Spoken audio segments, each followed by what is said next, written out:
Mandamarri area HMS ఆఫీసులో జరిగిన సమావేశంలో సింగరేణి ఆపరేటర్స్ అండ్ కార్మిక సంఘం అధ్యక్షుడు బెడ్డల విజయ్ కుమార్, నాయకులు పుల్లూరి మహేష్లు, HMS general secretary comrade Riyaz Ahmed ఆధ్వర్యంలో హెచ్ఎంఎస్ కండువా కప్పుకున్నారు.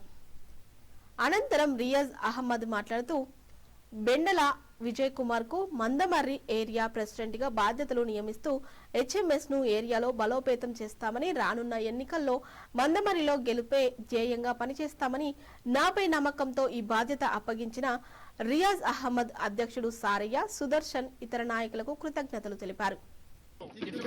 4 కోట్లను సింగరేణి సంస్థను ఐఎన్టీసీ మోసం చేసింది. నేను చెప్పేదాకా విన్న తర్వాత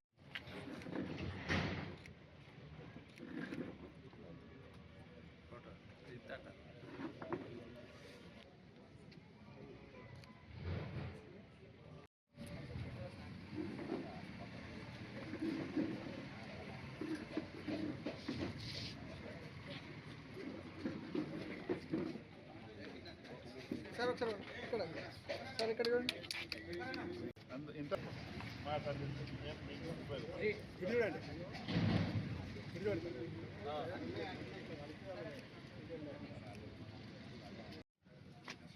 అన్న ఒకసారి ఇక్కడ చూడండి.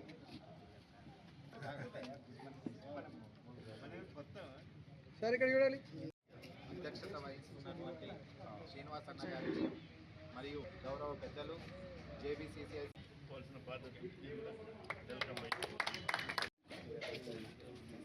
సార్ చూడండి. సార్ ఒకసారి చెప్పింది. సార్ ఒకసారి ఫోటో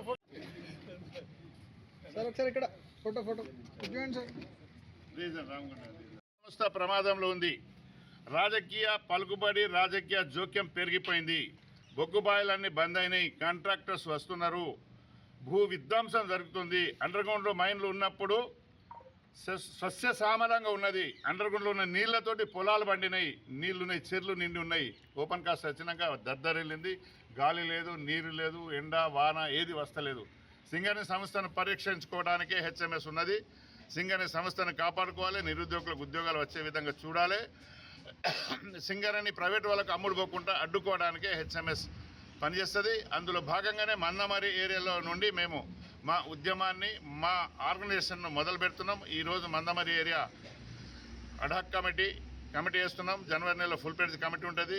వైస్ ప్రెసిడెంట్లు, సెంట్రల్ కార్యవర్గం ఉంది. ఇక్కడ సెంట్రల్ కార్యవర్గం, బ్రాంచ్ కార్యవర్గం ప్రతి మైన్కు పోయి ఫస్ట్ మన యూనియన్ నిర్మాణం చేయడానికి, బలోపేతం చేయడానికి ప్రభుత్వంతో కొట్లాడాలి, గుర్తింపు సంఘాలతో కొట్లాడాలి, దొంగలతో కొట్లాడాలి. దానికోసమే హెచ్ఎంఎస్ ఇవాళ ఆర్గనైజేషన్ చేసి బలోపేతం చేయడానికి ప్రయత్నం చేస్తుంది.